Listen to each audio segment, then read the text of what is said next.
bonté et plein d'amour. Tu fais toutes choses à merveille. Étends ta main sur ma maison.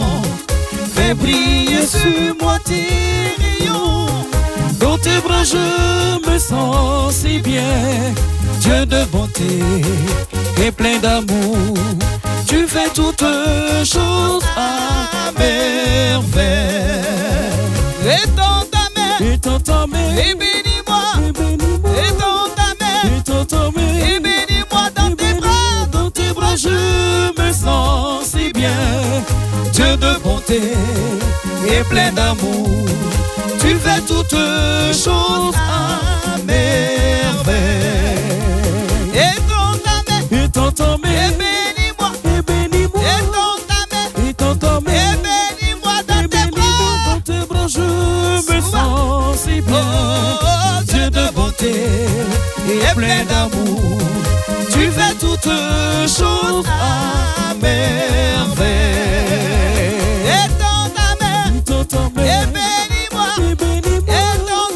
Étends ta main et bénis-moi dans tes bras. Dans tes bras je me sens si bien.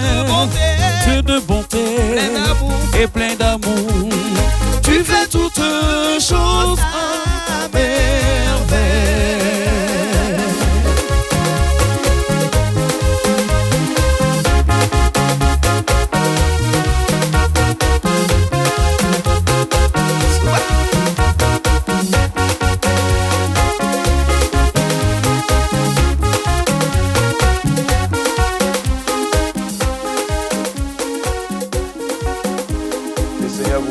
Abondamment, peuple de Dieu.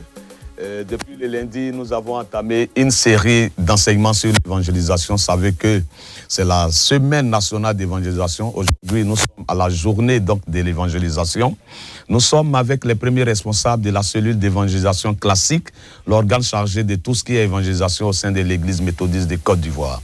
Et nous sommes avec les deux premiers responsables, je le disais tantôt, la révérende pasteur principale Béké Béatrice, avec le révérend pasteur associé Zamblé Simon Chalmagne. Comme je l'ai dit, depuis 6 jours, on est ensemble. Aujourd'hui, c'est le dernier jour. On va certainement entamer le thème du dimanche qui est dispersé, l'évangile est propagé. Mais on va commencer en prière, toujours comme on le fait, oui, avec notre révérend Pépé. Prions le Seigneur. Adorable Père, tu fais toutes choses bonnes en son temps. Tu nous as permis de passer une semaine merveilleuse. Une semaine où tu as permis à certaines personnes qui ne te connaissaient pas de te rencontrer. Aujourd'hui, nous sommes dans la joie de ce que tu nous envoies encore et nous sommes prêts. Merci d'être au-devant de tout ce qui est fait et surtout, nous te remettons toutes ces personnes qui ont décidé de marcher avec toi. Viens par ton esprit, conduis cette émission et permettre que cela soit pour la gloire de ton nom. Au nom de Jésus-Christ, Amen. Amen, amen, amen, amen. Mais, révérend, ouais. Pasteur Zamblé, je crois qu'aujourd'hui est le dernier jour. On peut faire un récap. Je suis révérend. Oui. Pasteur associé, mais révérend. Tu dis révérend, tu dis pasteur Zamblé, mon frère. Il ne faut pas jouer à les titres. Hein. Révérend pasteur principal, révérend pasteur associé. Voilà. Maintenant, si tu dis pasteur, tu me dis aussi pasteur. Tout à fait, ok. Merci. Je disais tantôt qu'on peut revenir un peu sur, un tant soit peu sur les sous-thèmes pour résumer un peu les sous-thèmes de la semaine. Ben écoute, on voudrait d'abord rendre grâce au Seigneur qui a permis que par les ondes de Espérance TV, nous avons ces différents rendez-vous-là qui, j'espère, ont apporté un petit plus d'informations et de connaissances à tous ceux qui nous ont suivis. Ceci étant, c'est qu'à l'occasion de cette série d'émissions que nous avons intitulée Au cœur de l'Évangile, c'est-à-dire que par rapport à tout ce qui est de la parole de Dieu, ce qui est le cœur même de Dieu, qui est l'évangélisation, le premier rendez-vous, on s'est posé la question de savoir l'évangélisation, c'est quoi?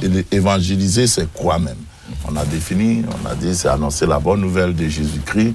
Et puis, dans cette idée des bonnes nouvelles de Jésus-Christ, on a vu qu'il fallait surtout parler de la vie et de l'œuvre, donc de la personne et du ministère de Jésus-Christ. et qu'il fallait s'attacher à prêcher l'évangile autour de cette réalité-là, qui est Jésus et puis ce qu'il est venu faire sur la terre. Ensuite, au deuxième rendez-vous, nous avons essayé de voir ensemble pourquoi il faut évangéliser. On a dit tantôt que c'est d'abord parce que c'est un ordre. Matthieu 28, Jésus donne l'ordre là-bas d'aller partout dans le monde entier pour proclamer l'évangile. On a vu aussi qu'il faut évangéliser parce que ça permet de détruire les œuvres du diable et donc de freiner ses actions sur la terre sur laquelle nous sommes. On a vu aussi qu'à travers l'évangélisation, on pouvait transformer notre humanité, nos sociétés, le monde dans lequel nous vivons. Parce que Dieu nous donne cette force et cette puissance-là pour que, par la proclamation de la bonne nouvelle, tout ce qui était quelque part des instruments entre les mains de l'ennemi deviennent des citoyens honnêtes, des repères, des références. Et puis, par la suite, on a eu le thème la puissance de Dieu dans l'évangélisation. C'est-à-dire que Dieu nous envoie, c'est vrai, évangéliser, c'est vrai, mais il ne nous laisse pas comme ça. Il ne nous abandonne pas, il ne nous laisse pas orphelins. Mais sa force, sa dynamique, son énergie, son pouvoir, qui est suprême d'ailleurs, nous accompagne. Et au moyen de cette puissance-là, des miracles se produisent, des signes, des merveilles et puis beaucoup d'autres choses qui nous permettent surtout de comprendre que c'est Jésus qui est le Messie et qu'en croyant que Jésus est le Messie, nous puissions avoir la vie éternelle. Et puis le dernier rendez-vous, c'était en réalité l'évangélisation dans l'église méthodiste et puis les perspectives. Oui. À ce niveau, on a vu que cette affaire d'évangélisation dans l'église méthodiste ne date pas de maintenant, puisque à son initiative, même celui qu'on pourrait appeler le fondateur, John Wesley, était en fait un évangéliste. Et c'est par son grand travail d'évangélisation que beaucoup de communautés sont nées aujourd'hui. Et puis avec les temps, on a vu les missionnaires blancs qui sont venus chez nous en Afrique et chez nous en Côte d'Ivoire.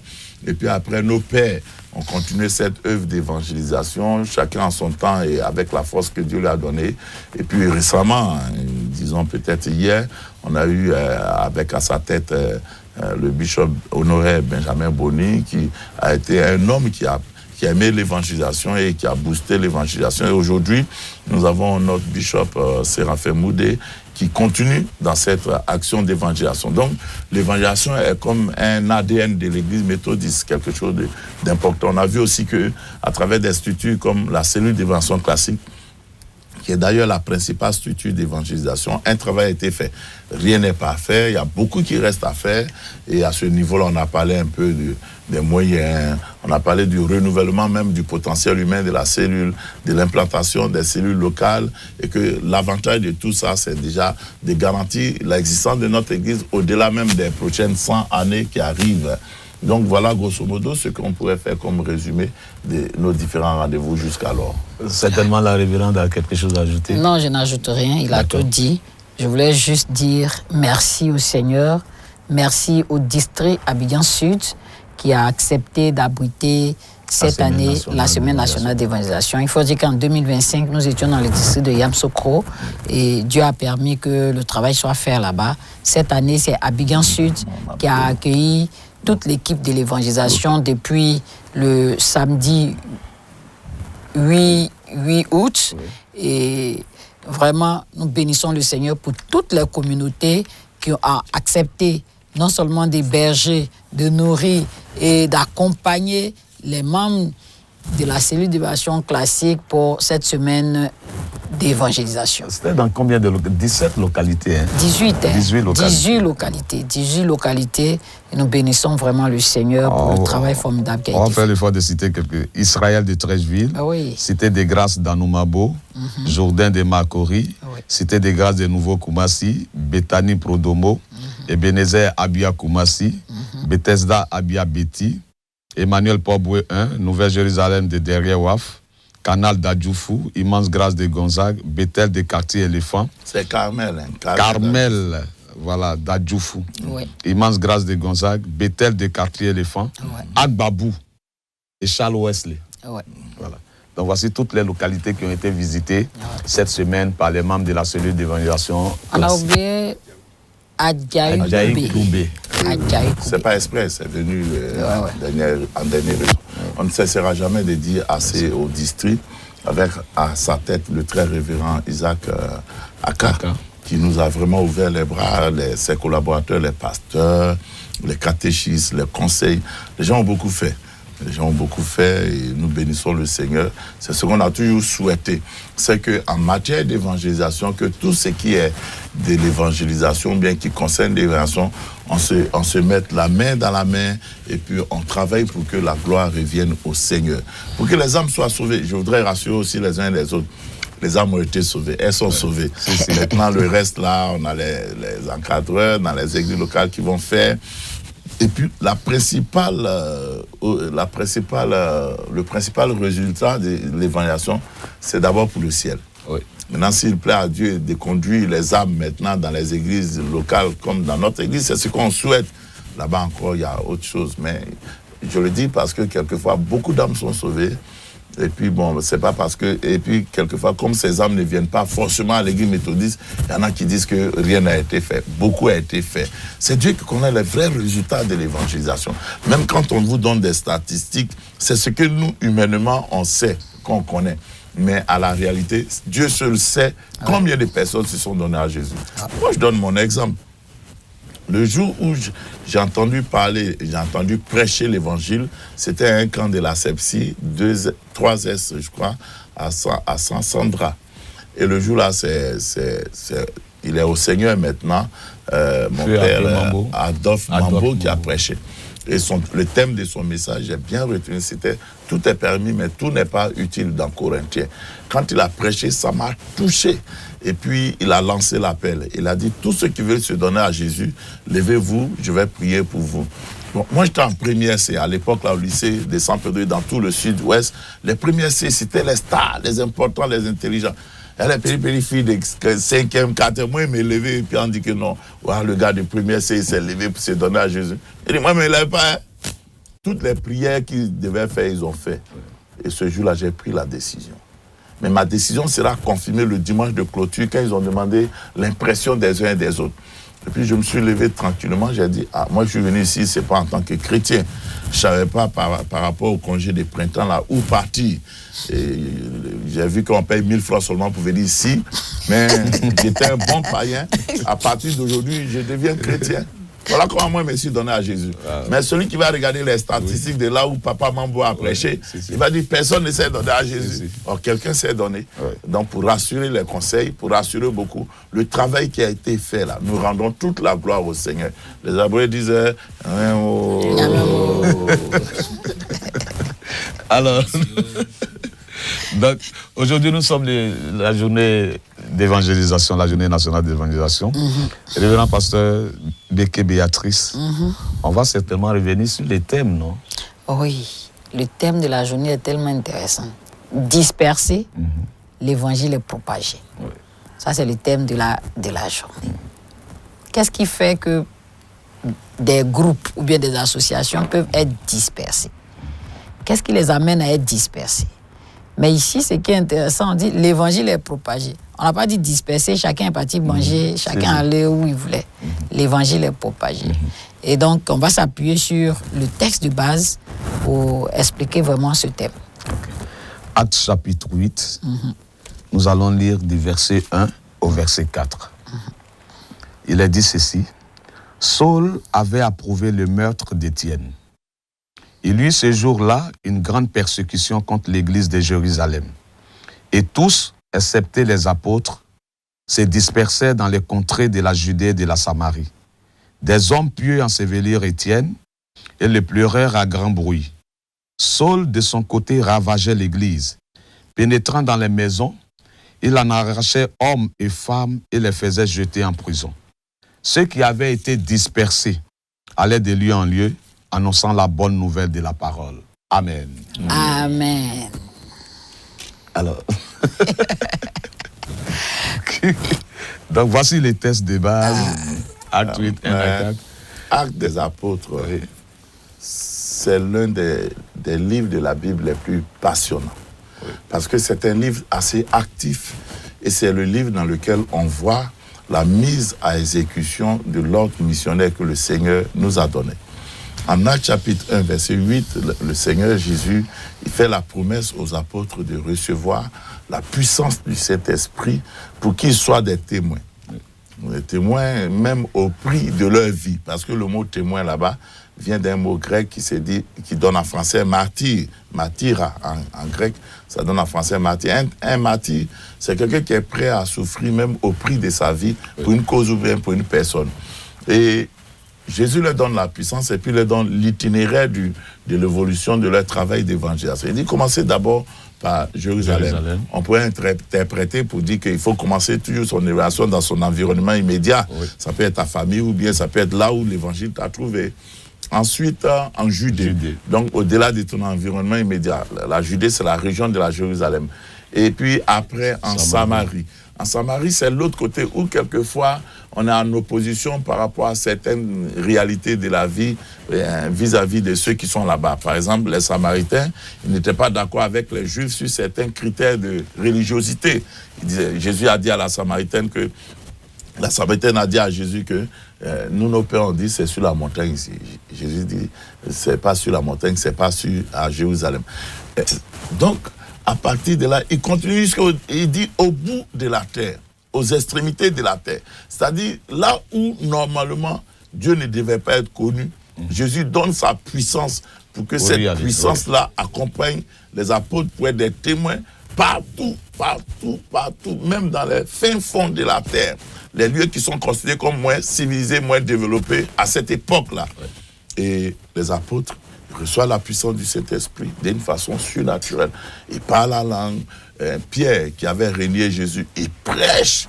Et en une seule prédication, 3000 personnes se donnent à Jésus. C'est extraordinaire. Il y a eu tout ce qu'il faut. Après, il y a un miracle de guérison du paralytique de 40 ans. Un malade que Jésus a laissé là, parce qu'il avait 40 ans. Ouais. Il était même plus âgé que Jésus. Sa maladie était plus âgée que Jésus. Jésus est mort à l'âge de 33 ans. Vous voyez. Mais c'est Pierre et Jean. Pierre, qui était l'un des disciples qui a même régné Jésus. Jean, qui était d'un calme tellement plat qu'on le considérait comme étant le plus petit. Et puis celui qui dormait dans la poitrine de Jésus. Mais c'est ceux-là qui vont prier pour ce paralytique. Et comme par extraordinaire, il est guéri. Ensuite, il y aura la ferveur de la présence du Saint-Esprit. Mais dans tout ça, là, ils étaient toujours à Jérusalem. Ouais. Il y a eu palabre de pain. Il y a eu palabre de pain. Il y a eu des disputes. Mais personne ne bougeait. Ouais. Et c'est comme si ce que le Seigneur leur a demandé de faire là. Ils étaient tellement à l'aise. Ouais. Ils avaient toute l'onction. Et puis la chose n'évoluait pas. Et c'est alors que Paul, en la personne de Saul, va commencer à se manifester parce que pour lui, tout ce que les gens sont en train de faire là, c'est du faux. Ils sont en train de blasphémer le nom de Dieu. Et au nom de Dieu, Paul va commencer à persécuter les chrétiens. À partir de la mort d'Étienne, la persécution s'est tellement accrue. Ça fait pitié, ça touche de voir qu'il est prêt même pour rentrer dans les maisons et pour prendre et les hommes et même les femmes, pour les mettre en prison, pour les maltraiter, pour les malmener. Et c'est cette persécution qui va créer la dispersion, qui va faire que les gens seront disséminés partout. Ils seront propagés partout. Ils vont partir. Malgré eux-mêmes, ils seront obligés de se retrouver sur des terrains qu'ils n'avaient pas prévus. Et à la suite, ils vont quand même profiter pour évangéliser. Malgré la persécution, malgré les problèmes, malgré les attaques. Dispersés, l'évangile est quand même propagé, est proclamé, est répandu. Malgré eux-mêmes, la parole de Dieu est annoncée. En dépit des problèmes, des difficultés, des douleurs, des souffrances, des humiliations, rien ne peut arrêter l'évangile. Tant qu'il y a des hommes et des femmes qui sont capables de s'élever pour la cause de leur Dieu, là où on pense que le mal sera mal, le mal sera bien. Amen. Avait-il besoin d'être, dispersé d'abord avant de... C'est comme ça. Tu sais, là où un homme est assis ou bien une femme est assise, quand tout va bien chez elle ou bien chez lui, là, il s'en fout du reste. Ouais. Tout à fait. Donc, ils étaient à Jérusalem, ils étaient les superstars, on ne voyait plus les pharisiens, c'est eux qui faisaient les miracles. Ils avaient commencé à avoir des airs de grands serviteurs de Dieu. Tout le monde venait les voir. Toi aussi, tu as laissé les dîmes là pour aller au village. Non, on ne fait pas ça. Là où il y a le miel, on reste là et puis on lave seulement. Donc, ils ne pouvaient pas s'imaginer que un jour quelque chose va se faire et puis ils vont quitter. Quelquefois quand tu es dans une communauté et puis on te prend bien, tu ne veux pas affectation. Quand on dit affectation, tu commences à prier gêné. Tu vois non? C'est pas normal. C'est le top. C'est le top. Qui va aller à Korogo? Qui va aller à Ziankolo? Il y a quelqu'un qui va aller à Ziankolo. Donc, tu vois un peu. Moi, je vais rester à Port-Bouin. Pourquoi il y a là Ziankolo? Qui est fou? Donc, tu vois que l'être humain aime toujours son confort et tout ça. Mais ce n'est pas l'objectif de Dieu. Dieu dit, vous recevrez une puissance, le Saint-Esprit survenant sur vous. Donc, le Saint-Esprit qui vous a donné, ce n'est pas pour que vous vous asseyez chez vous, pour vous édifier avec votre petite famille. Non, il a dit, vous serez mes témoins à Jérusalem, en Judée, en Samarie, jusqu'aux extrémités de la terre. Comment on va faire pour atteindre l'extrémité de la terre si on cherche seulement notre confort dans notre quartier, dans notre maison et dans notre famille? Il a fallu la persécution. Et comme c'est Dieu qui connaît l'homme, c'est lui qui nous a créés, il nous connaît tellement. Il sait que nous, là, si on n'a pas mis le feu dans notre dos, on ne va pas bouger. Et donc, le feu qu'il met là, c'est ça la persécution. Et ils ont pensé que c'était une petite affaire de persécution. Quand Étienne est mort, chacun s'est cherché. S'ils ont tué un, c'est qu'il peut tuer deux. Attention, c'est pas moi qu'on va tuer, je ne suis pas prête pour partir. C'est vrai que nous tous on sait qu'on va aller au ciel, mais... Pour le moment, on n'a qu'à attendre.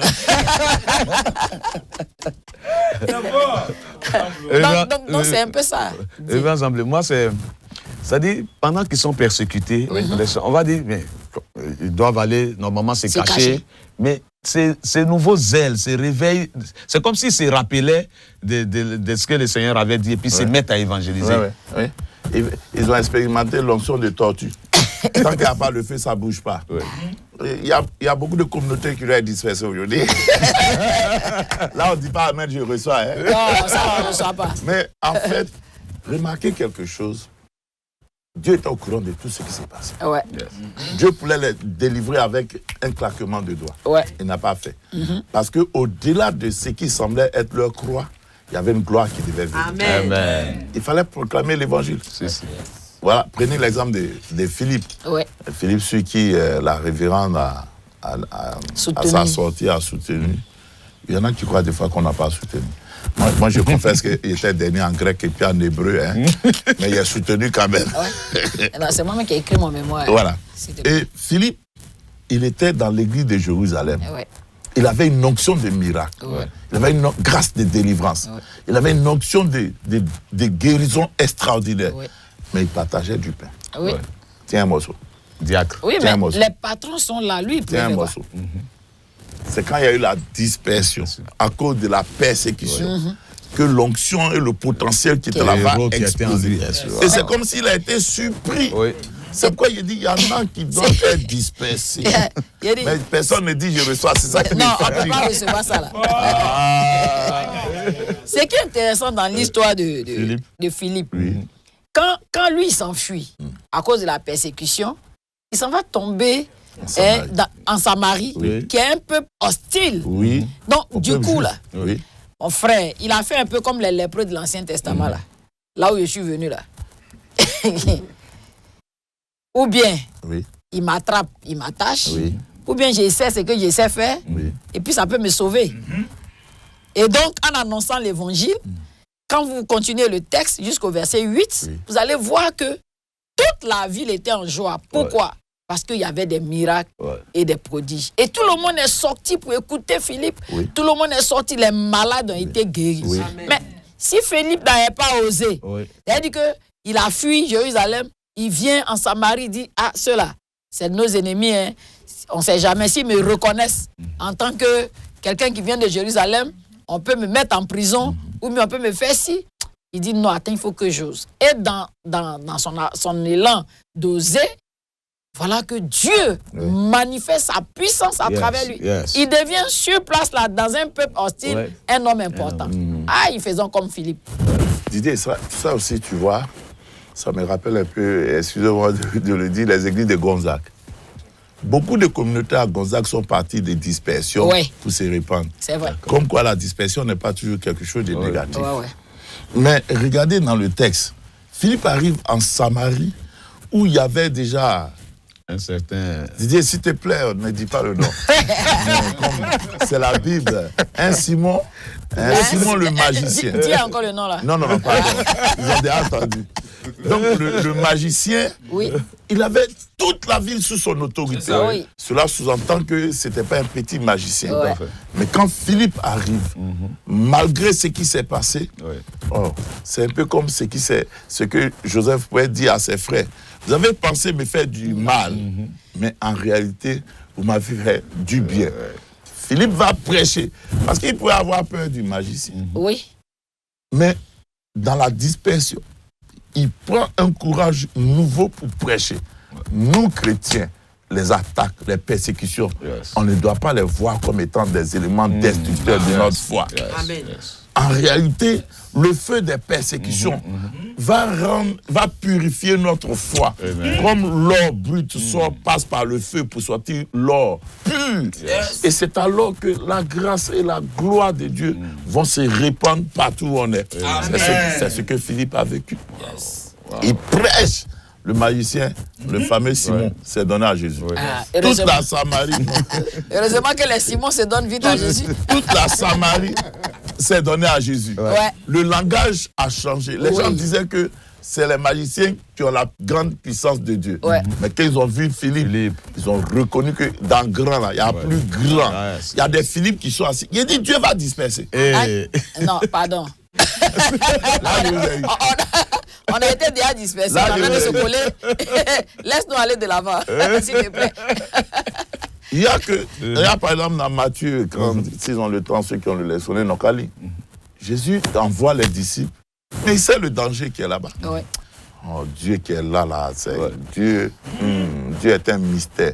Il sait qu'il y a des loups, il sait qu'il y a des problèmes, il sait qu'il y a des difficultés, mais c'est là-bas il envoie l'homme.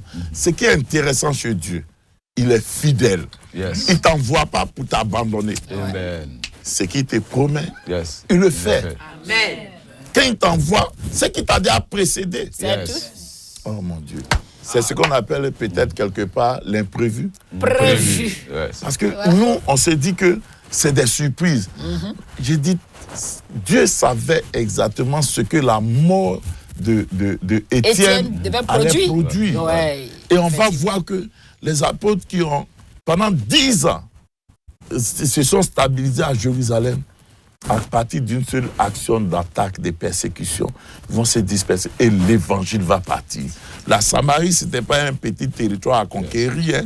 Il a fallu que Jésus lui-même emploie les grands moyens parce que là où il y a des gens qui sont religieux, ils sont difficiles à convertir. Mais Philippe, moi, ce qui me touche, un simple partageur de pain va déployer toute la batterie du ciel. On ne dira pas un simple partageur de pain parce que pour choisir les partageurs de pain, il y avait des critères. Oui. Et les critères étaient très déterminants. On a vu en Philippe quelqu'un qui avait le Saint-Esprit, quelqu'un qui avait la sagesse de Dieu et quelqu'un qui manifestait déjà. Mais comme il y avait les autorités qui étaient là, il ne pouvait pas exercer le ministère. Il était obligé de faire autre chose. Mais quand la persécution vient, la persécution lui permet de s'éclater en griffes. Depuis que tu es en bas de ton père spirituel, il y a quelque chose de fort qui est en toi. Tant que tu resteras là, tu ne verras pas que toi aussi, tu peux être un instrument pour faire des disciples. Il faut aller sur comme un certain John Wesley qui a dit « La rue est ma paroisse ». C'est tout. Absolument, le monde est ma paroisse. Didier, regarde encore dans la dimension de Philippe là. Le texte dit que les gens ont été dispersés à l'exception des apôtres. Comme pour dire que le clergé est là. Et puis les laïcs en griffe sont dispersés. Oui, mais ça là, c'est intéressant. Oui. Tu sais, l'église méthodiste, je le dis, je peux me tromper, mais je pense que pour la plupart des communautés qui ont été créées à l'intérieur, c'est des laïcs. Non, tu ne te trompes pas, c'est la vérité. Soit fonctionnaires qui étaient dans ces localités-là, et comme ils sont méthodistes ici, là-bas ils veulent aller encore à l'église méthodiste. Ils ont essayé de se regrouper soit en famille, soit en collègues. Et puis l'église est née. Je prends juste l'exemple de Mankono. Mankono, c'était le sous-préfet d'alors de Mankono qui s'est retrouvé là avec sa famille. Il n'y avait pas d'église méthodiste. Et il est venu à la conférence voir le bishop Benjamin Boni pour lui dire « Ah, je souhaiterais qu'il y ait une communauté à Mankono. » Ça, c'est un exemple Parmi tant d'autres. C'est un exemple important. Oui. Pourquoi? À mentionner, bien sûr. Aujourd'hui, quand l'État veut affecter les fonctionnaires, tout le monde veut être à Abidjan. Et à Abidjan, il y a beaucoup d'églises méthodistes. Quand on voit au nord, à l'est, à l'ouest, à l'extrême est, au centre, même si tu as sommeil, comme à Dukomak, tu peux prêcher là-bas. Oui. On peut t'envoyer en tant qu'instituteur, en tant que quoi encore. Mais on t'a affecté. Il y en a quand on les affecte, ils pleurent. Ouais. Bon, tu es à Abidjan, mais on coûte cher. Transport coûte cher. Quelquefois, même à l'intérieur, là, la vie est plus simple. Oui. L'autre chose, ce sont les femmes. Regardez dans le texte, on dit disperser. Et c'est Philippe qui est comme n'étant pas dans le clergé qui est utilisé. Son témoignage est rendu. Comme quoi, je parle des femmes, pourquoi? Parce que, en fait, notre église, les femmes constituent une force extraordinaire. Oui, bien sûr. Regardez sur le plateau, il y a combien d'hommes? Les femmes là sont versées. Et la grâce de Dieu qui est sur les femmes, c'est une grâce qui leur permet, là où les hommes s'enfuient, de rester. Le jour de la résurrection, il y a combien de garçons? Ils ont tous fui. Même les Pierre, c'était pas Simon, mais c'était Pierre. Il était caché. Mais les Matthieu sont partis. Mais ce sont les femmes qui ont été les premières. Aujourd'hui, si Dieu permet que notre département des femmes prenne sur ce département-là, prend sur lui-même d'être des évangélistes, disons ça comme ça. Mais ça sera formidable. Simon, tu sais ce qui est formidable à l'église méthodiste, c'est que quelqu'un peut être un saint fidèle. Un saint fidèle, il est dans l'église, il vient aux prières seulement. Une fois qu'on l'affecte dans une localité où il n'y a pas d'église méthodiste, il devient pasteur même. Oui, c'est après qu'il va chercher les pasteurs. Parce que quand il cherche à constituer une petite communauté, c'est lui-même qui est devant pour diriger. Ça, c'est un avantage pour nous. Et puis, soit qu'il est déjà prédicateur dans son église locale, quand il va ailleurs, même à l'extérieur, il devient pasteur. Pourquoi? Parce que la base à l'église méthodiste déjà lui donne la force d'être quelqu'un qui peut... Regarde un peu notre jeunesse. Oui. Quand je pense à la jeunesse, pour l'histoire, il faut rappeler que les jeunesses ont été créées pour évangéliser. Moi, je me souviens, nos aînés au groupe de jeunes de Koumassi, le GJK, que je salue au passage, ils nous ont toujours expliqué que quand ils ont décidé de se retrouver, c'était pour évangéliser. Aujourd'hui, par exemple, la jeunesse de notre église, t'imagines un instant, on s'en va bientôt pour Kadio Dana. C'est pas un abourin. Ça dit bonne nouvelle en langue sénoufo. On s'en va pour Kadio Dana en novembre à Korogo, dans l'ouest et dans le nord. Et les jeunes se mobilisent. On dit qui a l'onction? Qui a les dons spirituels? Qui a la force? Qui a l'énergie? C'est encore les jeunes qui sont capables d'accepter certaines formes de persécution, de difficultés. Et si on parvient ceux-là à les former, parce que c'est important, à les encourager, à les écouter, et à ne pas les rejeter, mais l'église va se répandre partout. De plus en plus, les jeunes, là, les enfants, là, tu les vois même, ils ont bac, ils sont en terminale. Ils sont très jeunes. Ainsi de suite. Et Dieu permet qu'eux, ils soient, par rapport à, pour quelques raisons, que ce soit dans ces zones-là. Mais ce qu'on lui aura enseigné, là, c'est l'église qui gagne. Oui, bien sûr. C'est l'église qui gagne. On dit disperser, l'église est... L'évangile est propagé. Qui peut mieux propager l'évangile que les prédicateurs? Tout grade confondu. Mais l'organisation des prédicateurs peut être un instrument fort en matière d'évangélisation. Surtout que le bishop, Séraphin Moudé, tout ce qui est dans son cœur, c'est l'évangile. Les quelques réunions qu'on a eues avec lui, il nous rappelle toujours qu'à l'occasion des États généraux, il a vu la soif du peuple méthodiste à voir son église être une église qui évangélise. Mais les prédicateurs, les pasteurs ne sont pas partout, mais les prédicateurs, ils sont nombreux. Si les prédicateurs se constituent, ils font venir des spécialistes pour leur montrer des béabas. Et surtout que ce sont des laïcs. C'est-à-dire qu'au-delà du ministère de la parole, ils ont leur métier qui leur permet d'atteindre certaines... Nous, en quelle année nous on partir chez député pour évangéliser? C'est les prédicateurs méthodistes qui sont là-bas. en quelle année nous on va partir peut-être à l'université pour évangéliser. C'est les professeurs et enseignants méthodistes qui sont là-bas. S'ils ont tout ce qu'il faut et que eux-mêmes en fassent un objectif, une priorité, quelque chose qui est comme une passion. Mais personne n'est prêt à arrêter l'église. On perd aujourd'hui beaucoup de potentiel. Regarde le choral. Ouais. La plupart de nos chants sont toujours repris partout. Oui. Je salue tous les responsables de tout ce qui est louange dans notre église. Mais la louange, on en fait quoi? Voilà un trésor qu'on tient dans notre main. On en fait quoi? Pas grand-chose. Juste des temps d'animation, un peu de show, un peu de concert. Non! On peut faire mieux que ça. J'ai écouté le témoignage d'un monsieur qui était l'un des plus grands sorciers mystiques de son temps. Il était ici en Côte d'Ivoire, il travaillait dans une grande compagnie qui est tombée maintenant. Et il a expliqué que lui, il avait un fétiche où quand il met à sa hanche, là, il fait 6 mois, il ne fait pas pipi. Wow. Là, il a une ceinture comme ça. Il avait une chaussure, quand il porte là, il tape ses pieds comme ça, il se dédouble. Il allait faire une de ses initiations au Mali où il est parti dans une zone, là-bas, là, c'est un serpent qui vient pour t'initier. Il dit, lui, il était au Canada. Mais le serpent, quand il t'enroule comme ça, là, le froid qui descend, c'est pire que le froid du Canada. Mais ce monsieur-là, il a été invité dans une église. Et le jour-là, les gens, ils ont prêché. Le pasteur a prêché. Ça ne l'a pas touché. Mais à la fin, quand la chorale a commencé à chanter, « Si tu es vivant, il faut louer le Seigneur, qu'après la mort, ce sera sur ta... » Il dit qu'il a écouté, ça a commencé à sonner dans son oreille. Il est allé à la maison. La voix là revenait. Il prend un coussin pour fermer ses oreilles. Ça revient. Parce que le contenu du chant lui parlait. Le contenu du chant lui parlait. Et c'est ça là qui a fait qu'il a été évangélisé. Le jour même, il a décidé de se donner à Dieu, de se séparer de ces fétiches-là. Quand il allait les jeter à la lagune qui est à Tekoubé 3, les vendeurs de briques ont fui. Parce que le premier fétiche qui est tombé dans l'eau, le sang qui est monté, qui va rester là. Mais regardez quelqu'un que la louange a touché. Regardez nous, nos chorales, nos groupes musicaux, nos quoi encore. Hein? Beaucoup d'artistes là. Mais vous gagnez combien de personnes? Quel est le message? Quelle est la parole qui est proclamée? Regardez toutes les bonnes choses qui sont contenues dans notre gloire à Dieu. À quoi ça sert? La vie n'est pas que mélodie. La vie est aussi salut et éternité. Et nous devions travailler dans ce sens-là.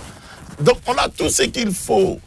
Et quelquefois, quand on a tout ce qu'il faut, on est trop à l'aise, il faut que Dieu disperse. Il dit Dieu va disperser. Mais depuis là, il y a une seulement, il n'y a pas un caddie le soir. Ça va bien vous recevoir. On ne peut pas recevoir ça. Parce que déjà, nous bénissons le Seigneur de ce que nous avons compris, que évangéliser est la priorité. Et donc, quand nous lisons l'histoire de Philippe ici, nous pouvons retenir simplement que dans l'évangélisation, c'est Dieu qui nous envoie. Que ce soit par la persécution ou même par une autre raison, on retient que c'est Dieu qui nous envoie. Deuxième chose, quand on va à l'évangélisation, que ce soit dispersé ou pas, c'est Christ qu'on prêche. On a vu Philippe, on dit il a prêché Christ. Donc c'est Christ qu'on prêche dans l'évangélisation. L'autre chose, est-ce qu'on doit croiser les bras parce que c'est difficile? Parce qu'aujourd'hui, les gens disent, ah, toi tu t'es en Kourougou, tu t'es en Ziekolo, tu as gagné quoi? Et là-bas, là, il fait très chaud, il y a moustique, il y a moucheron. Mais si on veut regarder ça, on ne fera rien du tout. Non. Ceux qui sont aussi dans ces campements ont besoin d'entendre que Jésus les aime. Depuis lundi, on a expliqué que l'évangélisation, c'est l'amour de Dieu. Donc si Dieu les aime, ce n'est pas à nous de les rejeter, de les repousser, de les classer. Nous devons aller vers ces personnes. Paul l'a dit. Il dit, comment entendront-ils parler s'il n'y a personne qui va prêcher? Il faut quelqu'un pour aller prêcher. Donc nous devons évangéliser maintenant, encore et encore. Si jusqu'à présent tu n'as pas encore pris l'initiative, ou bien tu n'as pas encore pris l'engagement, peut-être que toi tu dis, non, moi je vais mettre mon argent à disposition. Ce n'est pas mauvais, mais toi-même, là où tu es là, tu peux parler de Jésus à quelqu'un. Que ce soit dans ton service, que ce soit même dans ton quartier, dans ta voiture. Tous les moyens. Dieu a tout fait pour que rien ne nous échappe.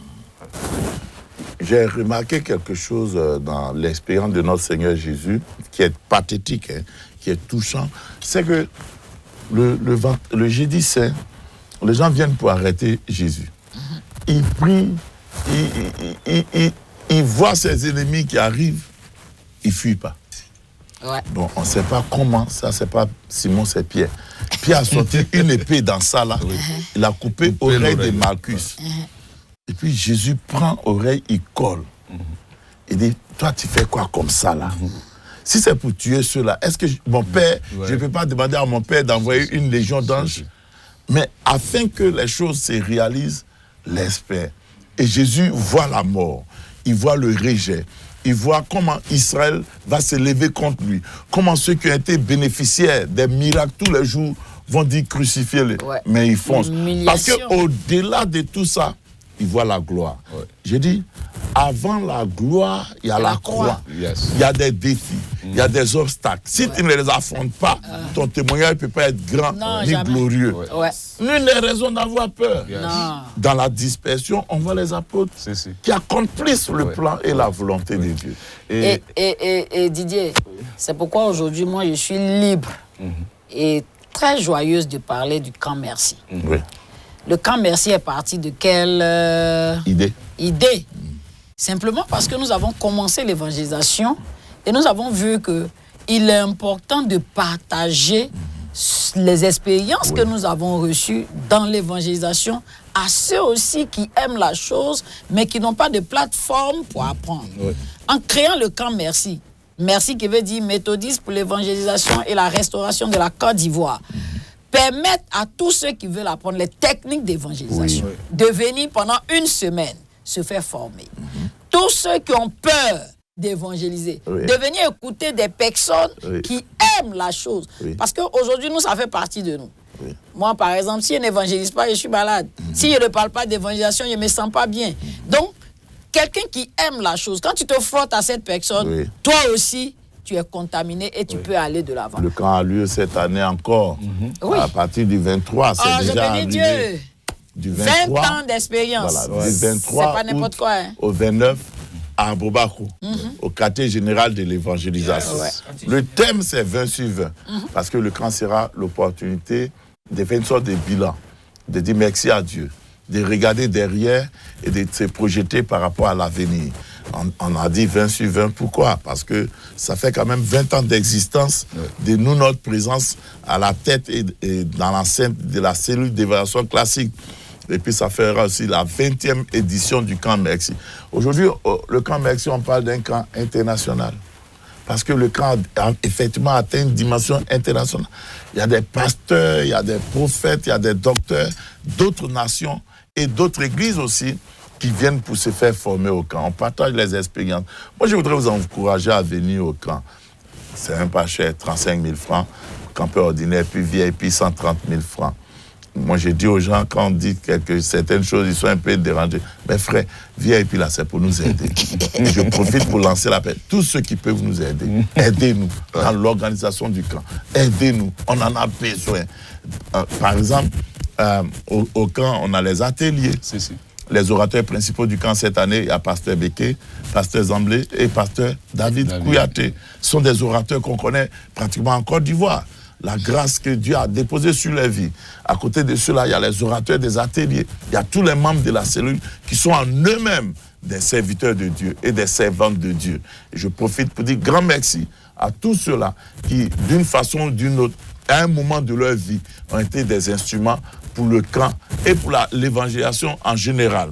Et au camp, cette année, le thème 20 sur 20, on aura les ateliers évangélisation par la louange, évangélisation porte-à-porte plein air, l'évangélisation des enfants, on aura l'évangélisation des sorciers, des mystiques, on aura aussi le combat spirituel, comment méditer la parole de Dieu, les dons spirituels, et quoi encore, le disciple là, tous ces ateliers, c'est pour former dans la vie là. Quand tu n'es pas formé, tu déformes, tu détruis, malgré ta bonne volonté.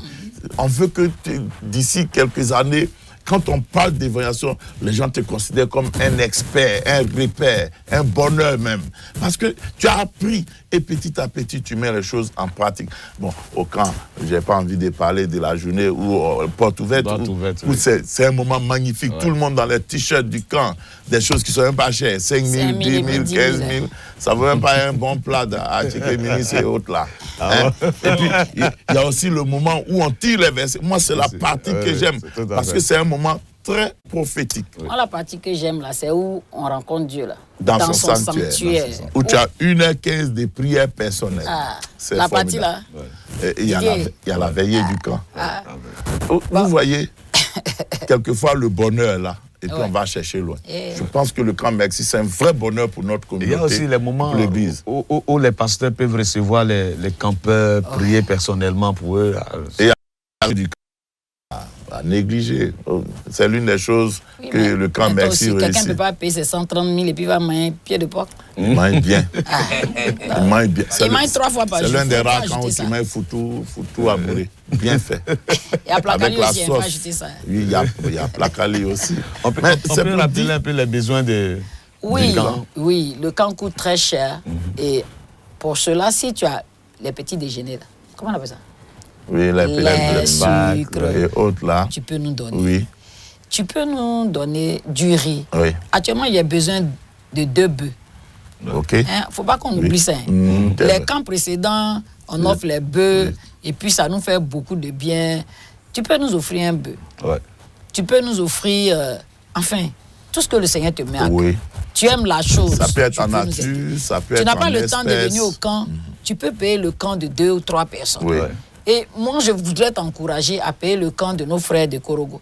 Et les églises même locales peuvent payer des camps. Les gens vont se faire former, ils viennent mettre en pratique. Vos responsables à l'évangélisation, les responsables à l'évangélisation, ou bien mouvement réveil de l'église, payez leur quand ils vont venir. Mais le cas interdit au moins de 18 ans. Oui, on va insister. Et les mamans là, si vous voulez venir avec vos enfants, l'enfant dépasse 1 an, il ne faut pas venir avec lui, s'il vous plaît. Tout ça là pour que les gens puissent se concentrer. Aujourd'hui, le camp là, il y en a même qui sont en France. Il y a déjà 2 inscrits en France, 1 au Mali, 2 au Sénégal. Il y a 5, selon ce qu'on a appris au Bénin. Il y a 2 au Cameroun qui sont en train de venir. Mais qu'est-ce qu'on peut faire de plus? Bon, nous on fait ce qu'on peut, on vous dit, on vous invite, venez. Venez. Faut pas, tu sais, Simon, quand on parle d'évangélisation, les gens ne voient pas trop. Il faut venir en fait à délivrance. Au camp Merci, on fait délivrance là-bas. Tu as un problème spirituel, tu es malade il y a longtemps. Plusieurs sont passés par là, ils ont été guéris. Ton travail est bloqué. Voilà, on a fait la retraite avant-hier là. Le gars, c'est à la retraite, il a trouvé son employeur. Wow. Il est assis. Wow. Gars, il était assis à côté de lui depuis. Il ne voyait pas. Il ne voyait pas. Hein. C'est le samedi. À Providence Divine, quand on a prêché, l'homme de Dieu qui a prêché lui a dit, mais toi, tu évolues dans le domaine de l'informatique. Il dit, oui, mais j'ai fait de la maintenance. Il y a son voisin là, il cherche un maintenancier en informatique. Dès que la prière est finie, il y a beaucoup de miracles comme ça que Dieu fait. Ton numéro. Il y a beaucoup de miracles comme ça que Dieu fait à travers le camp. Ceux qui ont eu du boulot, ceux qui se sont mariés, ceux qui ont eu des enfants, des serviteurs de Dieu qui sont sortis et qui ont aujourd'hui un ministère béni. Pendant qu'on attend tous les anciens, anciens. Tu as une fois été au camp, surtout à la journée porte ouverte du vendredi. Le camp, je rappelle, c'est du 23 au 29, c'est-à-dire 23, tu finis ton culte, tu viens. Le camp commence à 20h. Et puis le vendredi suivant, il y a la veille des prières. Et puis on a fini. Il faut inscrire ces 35 000. J'ai envie de revoir les premiers campeurs de 2007. Ça serait intéressant quand même. Et pourquoi pas l'hymne de 2007? Oui. Mais je pense que le groupe musical est en train de préparer quelque chose de formidable à ce niveau-là. Nous, on ne peut que vous encourager. Même Dieu, même qui est tout puissant, il ne peut que vous encourager. La décision dépend de vous. Vous savez, il y a certains petits actes qu'on pose aujourd'hui qui apportent des grands bonheurs d'aimer. Aller au camp, c'est juste 5 jours. Par exemple, ceux qui travaillent, ils peuvent venir au travail. Et puis le soir, aller dormir au camp. Surtout qu'on a des moments d'édification extraordinaires. Le pasteur David vient pour nous aider essentiellement par rapport au temps d'édification. Il y a beaucoup d'autres membres de la cellule qui seront là. Venez, le camp Merci.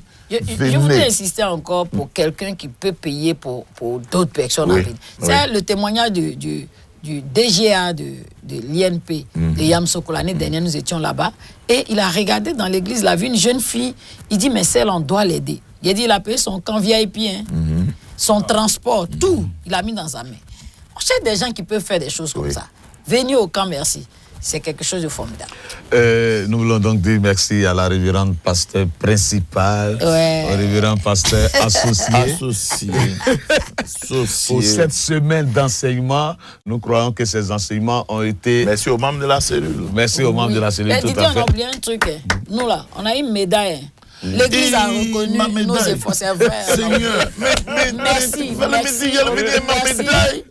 au bishop qui a reconnu les efforts de la cellule de version classique et qui a donné des médailles aux pionniers, on peut dire ça comme ça, aux pionniers de la cellule. Merci à tous ceux qui sont passés par la cellule, qui ont fait qu'il y a eu une église qui a été ouverte dans un village, dans un campement, en ville. Merci à vous. La dernière prière on va prier. Voilà. On va prier. Rendons grâce au Seigneur pour tout ce qu'il a fait. Bénissons tout ce qu'il a fait. Pour les âmes qui ont été sauvées, pour les familles qui ont été libérées. Bénissons le Seigneur. Rendons grâce au Seigneur. Rendons grâce au Seigneur. Rendons grâce au Seigneur. Disons merci à Dieu. Si sa parole a fait du bien à quelqu'un. Merci pour l'Église. Merci pour les laïcs. Merci pour les pasteurs. Merci pour toutes les autorités. Merci Seigneur. Merci pour tout. Béni sois-tu. Hommage et gloire te soient rendus. Merci pour tes serviteurs de la cellule. À toi la gloire, à toi l'honneur, à toi la louange. Béni sois-tu, Seigneur. Nous avons prié au nom de Jésus. Amen. Amen. Notre Dieu et notre Père, nous te sommes infiniment reconnaissants. Toi qui as conduit toute cette semaine, tu as honoré ton nom à travers ta parole. Merci pour les vies, pour les cœurs qui ont reçu ta parole. Merci pour la transformation que tu apportes chaque jour. Seigneur, merci pour l'Église méthodiste qui a compris que évangéliser est ta priorité. Merci, nous te recommandons le bishop et son cabinet de mettre dans leur cœur d'investir dans l'évangélisation. Merci, Père éternel, de ce que l'évangélisation ne s'arrête pas. Depuis nos ancêtres jusqu'à aujourd'hui, la chose continue. Seigneur, merci pour cette semaine bénie. Honneur, gloire, magnificence te reviennent. Toi, le Dieu vivant, qui nous a promis que tu es avec nous jusqu'à la fin des temps. Béni sois-tu au nom de Jésus-Christ. Amen. Amen. Amen.